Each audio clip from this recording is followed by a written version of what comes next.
Okay, so you want to own a bubble tea shop. And honestly, it is easy to see why. You walk past one on a Friday afternoon, and there are 14 people in the line, mostly teenagers. And the girl at the register just paid $7 for tea, milk, sugar, and a scoop of chewy little tapioca balls. $7. Then she stood there and waited 9 minutes for it, happily. So you do the math, everybody does. The tea is pennies. The milk is pennies. The pearls are pennies. Call the whole cup $1 and be generous. She paid 7. That is a $6 spread on something that took 90 seconds to make, and there are 14 more people behind her. And here's the strange part. That math is basically right. Bubble tea runs gross margins somewhere around 65 to 80%. There is almost nothing in food service that beats it. Not pizza, not burgers, not coffee. But here's what nobody tells you while you are standing in that line. The largest fast food chain on planet Earth is not McDonald's. It is not Starbucks. It is not Subway. It is a bubble tea company most Americans have never heard of, called Mixue. As of last year, it had just under 60,000 stores. McDonald's has about 43,000. Starbucks has about 40,000. And Mixue barely makes any money selling bubble tea. 97% of its revenue does not come from handing a drink to a customer. It comes from selling ingredients, cups, lids, and machines to its own franchisees. The biggest bubble tea company in the world is not in the bubble tea business. It is in the business of selling things to people who are, which leaves a question sitting there, and it is the question this entire video is going to answer. If the company that won bubble tea harder than anyone alive does not make its money selling bubble tea, then where does the money in this business actually sit? And when you sign the lease and hand over $200,000, what exactly are you buying? Hold on to that, because the answer is not where you think it is, and we are not getting to it until the end. First, we follow one cup. Start with the drink, because almost everything people believe about this business comes from misunderstanding the drink. Here is something that is going to bother you for the rest of your life. The bubbles in bubble tea are not the tapioca pearls. The name comes from the foam. In the early 1980s, a tea house in Taiwan called Chun Shui Tang started serving tea cold in a cocktail shaker, shaken hard enough to whip a thick layer of froth on top. That froth is the bubble. The tapioca did not arrive until 1986. So the most famous ingredient in the drink is not the thing it is named after. Everybody gets that backwards, including most of the people selling it. Now, the money. A large milk tea with pearls sells for $5 to $7 in most American markets and 8 or more in New York or Los Angeles. The ingredients, the tea, the milk, the syrup, the pearls, the cup, and the lid come to roughly 50 to 90 cents. So call it 85% gross margin on a good day. That is the number that gets people to sign leases. And it is real. That is the thing. The margin is genuinely there. But watch what happens to it. If you bought a franchise, the brand takes a royalty off the top. Kung Fu Tea charges 4% of gross sales plus another 2% for marketing. 6% gone. And notice that word, gross, not profit. They take it whether you've made money that month or not. Then rent, then payroll, then machines, power, insurance, and the delivery apps taking 15 to 30% on every order that comes through a phone. By the time that is finished, a well-run bubble tea shop nets somewhere between 10 and 20%. So here's the first thing that should make you uncomfortable. The best gross margin in food service turns into an ordinary salary. And the reason is not in the cup at all. Before we go near the money, you need to understand what you are actually selling, because it is not tea. Think about the last time you watched somebody order one. They chose a base tea, then a milk, then a sweetness level, and it is not sweet or unsweet. It is 0, 30, 50, 70, 100. Then ice level. Then toppings. There are shops where the number of possible combinations runs into the thousands. In almost any other business, that would be a catastrophe. Complexity is expensive. Every option is inventory, training, waste, and a slower line. But here it is the entire product, because what the customer is buying is not tea. It is a drink that is theirs. 50% sweet, light ice, extra pearls is not an order, it is an identity. People say it the way they say their coffee order. Then there is the chewing. This is genuinely underrated. Bubble tea is the only mainstream beverage you eat. The pearls give it texture, resistance, something to do. A drink that takes 20 minutes to get through instead of 2. It occupies your hands and your mouth while you sit somewhere with people, which is why almost none of this business happens at 7 in the morning. Coffee is a stimulant you buy on the way to work. Bubble tea is a treat you buy on the way to nothing. Those are completely different businesses, and that is what makes the model possible. A treat is discretionary, but a treat is also emotional, and emotional purchases carry price. Nobody works out the per ounce cost of bubble tea against making it at home. The way everybody has done that math on coffee, that is why the $7 works. It is also, and file this away, why the $7 is fragile. You are not selling a necessity, you are selling an afternoon. So if you are selling an afternoon, the question is where afternoons happen. And this is where owning one of these stops being a beverage decision and becomes a real estate decision. Bubble tea is an impulse business. Almost nobody drives 15 minutes and parks in order to buy one. They buy it because they were already there, which means your sales are not a function of how good your tea is. They are a function of how many people walk past your door. That is why these shops cluster in the same handful of places. Near a university, near a high school, in a mall food court, in an Asian supermarket plaza, next to a cinema. Those are not coincidences. Those are where large numbers of young people with a little disposable income and unstructured time already move past a window. And this is where it gets expensive. Everybody who wants to open a bubble tea shop wants the same 300 square feet, so the landlord in that plaza knows exactly what they have. Rent runs from about $1,200 a month in a quiet suburb to $6,000 and up for a prime urban or mall unit, and food courts often want a percentage of your sales on top. You are not renting a room. You are buying access to a river of people, and it is priced accordingly, which produces the trap that catches more first-time owners than anything else. The cheap unit is cheap because nobody walks past it. You take it because the numbers work on the spreadsheet, then find out the spreadsheet was measuring rent while the business was measuring traffic. A bad location does not make you slightly less money.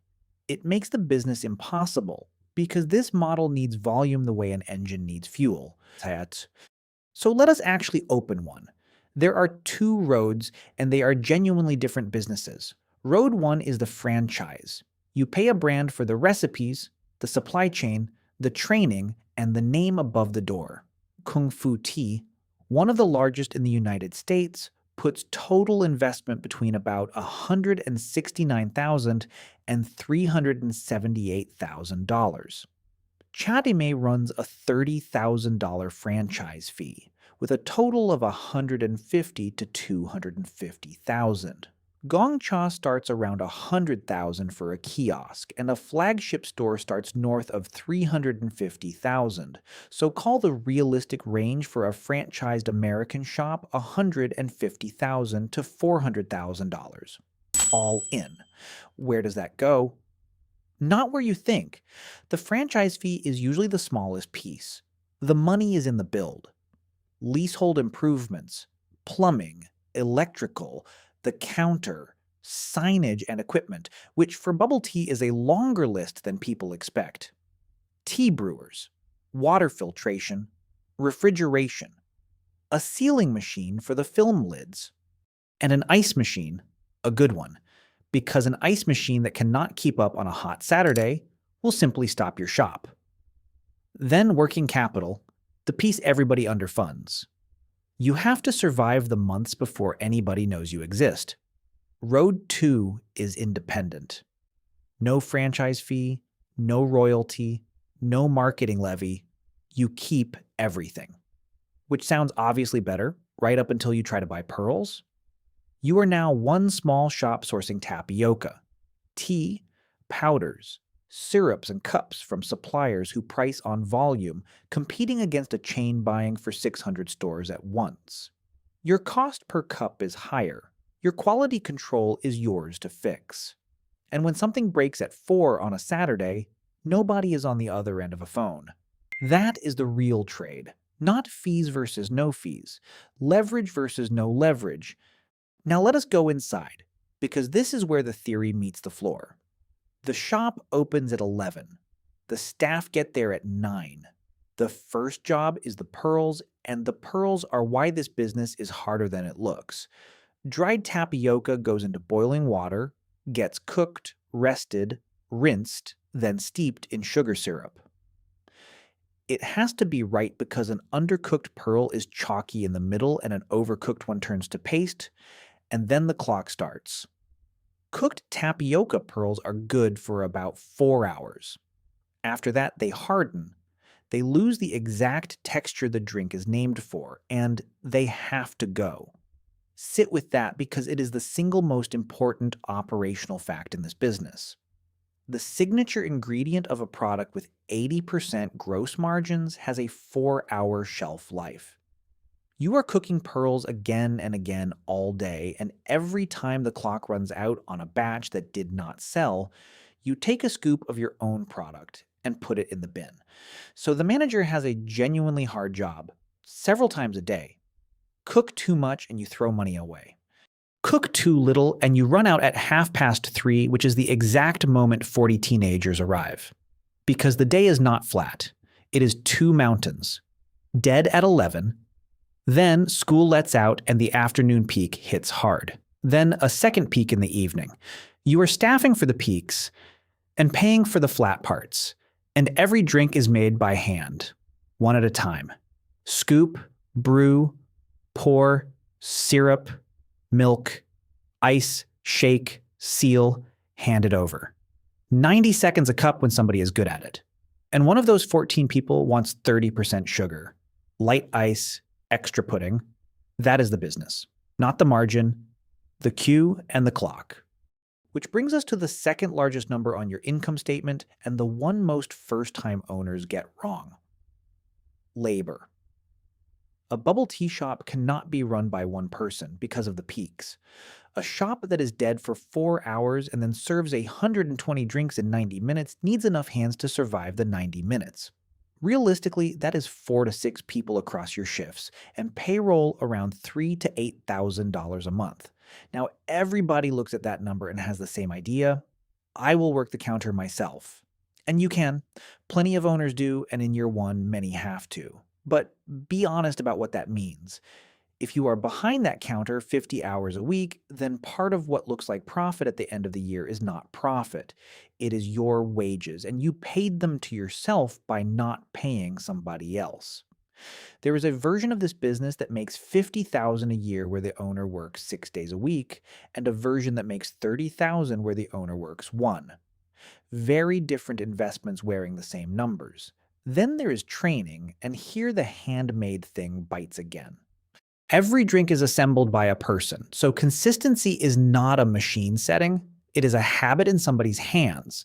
And your staff are frequently young, often part-time, in a category with high turnover. So you are training your team continuously, forever. And every time somebody leaves, a little of your quality walks out with them. And that should worry you more than the rent. Your product is a texture. Texture is the first thing to go when the person making it is new or tired or rushing a queue of 40 teenagers. But none of that is where the real money in this industry is moving. To see that, you have to stop watching the counter and start watching the delivery van. Here's the part of this business almost nobody outside of it ever sees. Go back to Mixue. 60,000 stores. 97% of revenue from selling goods to its own franchisees. Now look at how it treats those franchisees. Because it is counterintuitive. Mixue charges a famously small franchise fee and takes no ongoing royalty on your sales. Nothing. Whatever you sell is yours. When people hear that, they assume it is generosity or a growth tactic. It is neither. It is the whole design. Mixue does not need a royalty because Mixue already got paid. It got paid when you bought the tea, the powder, the syrup, the cups, the lids, the sealing film, and the machines. It got paid at wholesale upfront before a single customer walked into your store. Think about the direction the cash moves. You pay for inventory today. You convert it into money slowly, one $6 cup at a time over the following weeks. The gap between those two events is financed entirely by you. That is the float, and it runs the opposite way to the way you would guess. Now multiply it. 60,000 shops, each holding stock they have already paid for and have not yet sold. The supplier at the center of that network is sitting on an enormous, permanently rolling pile of cash handed over before any of it ever became a drink. Its customers are the shop owners, and the shop owners pay first, which is why that company grows at a speed that looks impossible. Every new store is not a cost to open. It is a new self-funded customer who buys supplies forever and pays in advance. And it reframes the whole industry. There are two businesses here that look like one. Selling drinks to the public, which is competitive, fragile, dependent on foot traffic, and nets 10 to 20%. And selling supplies to the people selling drinks, which is none of those things. You have been looking at the first one this entire time. So let us follow the supplies because they come from further away than you think. The pearl in your cup starts as cassava, a starchy root crop grown across the tropics. The root gets processed into starch, the starch gets rolled into little spheres, they get dried, bagged, and shipped.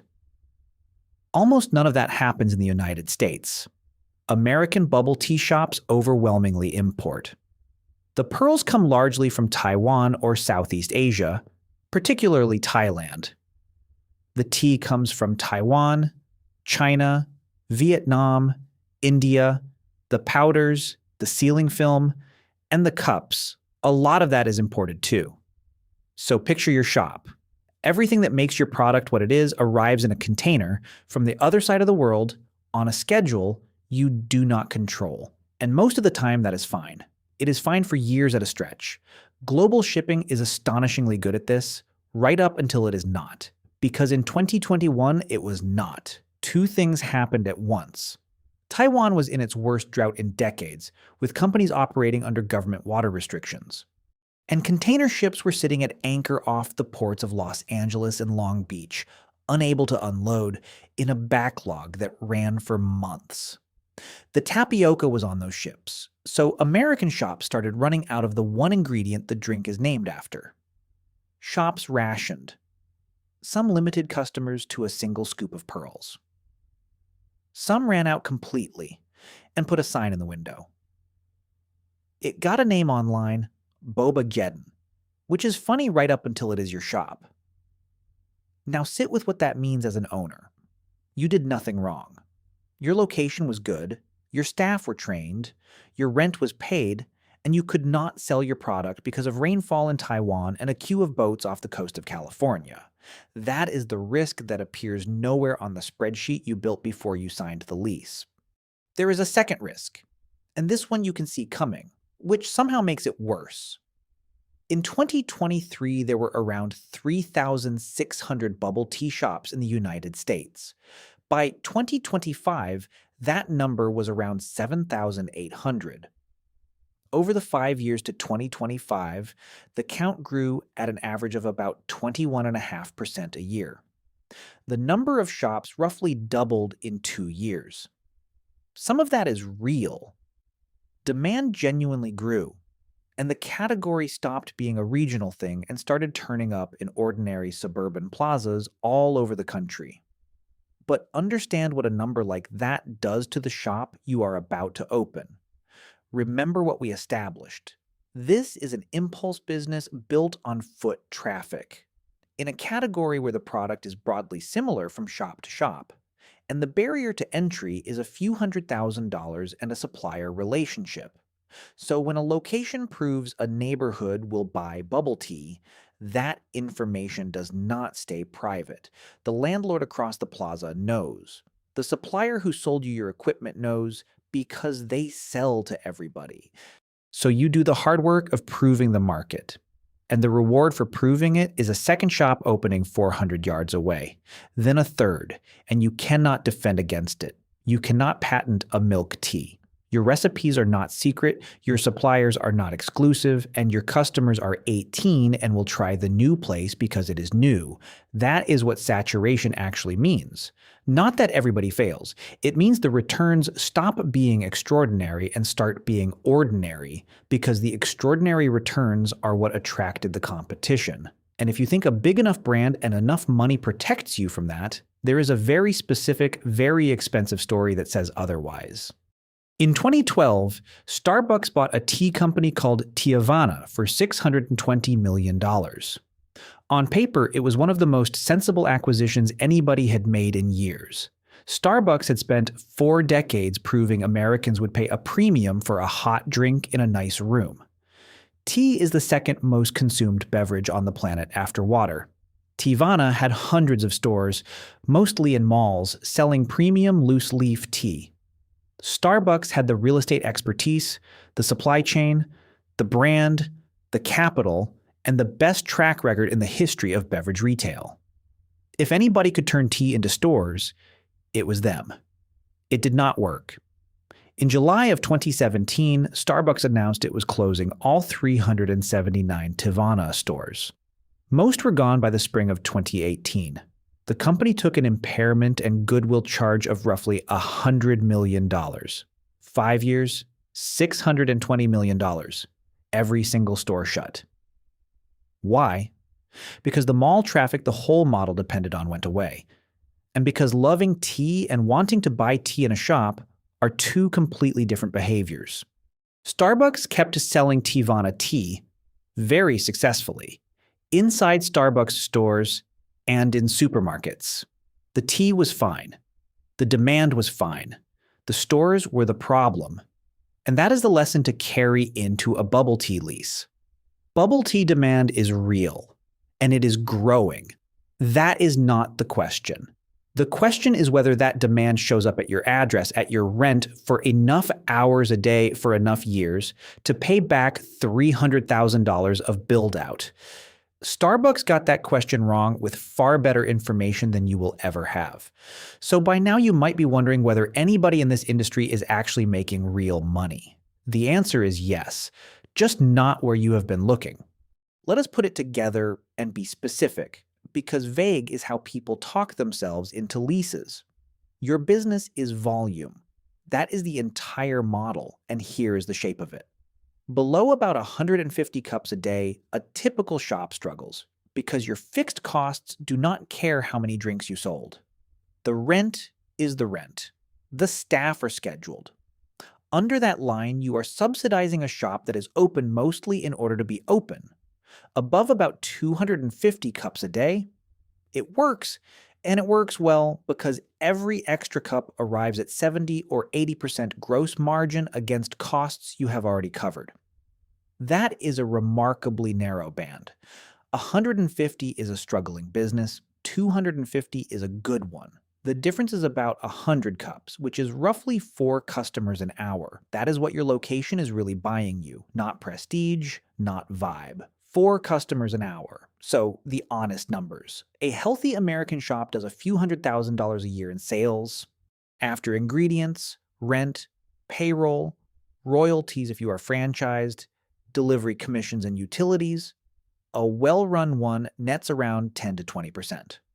Most estimates put a typical owner's take between $3,000 and $10,000 a month. Against an investment of $150,000 to $400,000, a personal guarantee on a 5 or 10-year lease, and your own labor behind the counter. It is a real business. It is a job that owns an asset. It is not the money machine the line out the door implies, and the reason is not that anybody lied to you about the margin. The margin was always true. The margin was just never the point. So, back to the question we opened with. If the biggest bubble tea company on earth does not make its money selling bubble tea, where does the money in this business actually sit? Here is the answer. Every bubble tea shop is 2 businesses stacked on top of each other, and only one is visible from the street. The visible one sells drinks to the public. It fights for foot traffic. It pays rent to a landlord who knows exactly what that traffic is worth. It staffs for a peak that lasts 90 minutes. It throws away its signature ingredient every 4 hours, and it nets 10 to 20%. The invisible one sells supplies to the visible one. It gets paid up front. It carries no rent on your corner, no staff at your counter, no waste in your bin.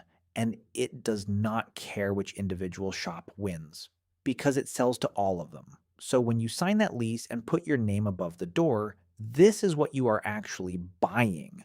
You are not opening a beverage business. You are becoming the customer of one. That is not a reason to walk away. Plenty of people run good shops, make a real living, and enjoy owning them. But walk in knowing which of the two businesses you are joining and which one the industry is built to reward. Because the person who sold you the dream about 80% margins was very often the person who was going to sell you the pearls. If you got something out of this one, subscribe. We break down a different business every week, the same way, with the real numbers. And next time you are standing in that line on a Friday afternoon holding $7, have a look at the boxes stacked up behind the counter. Somebody already got paid for those.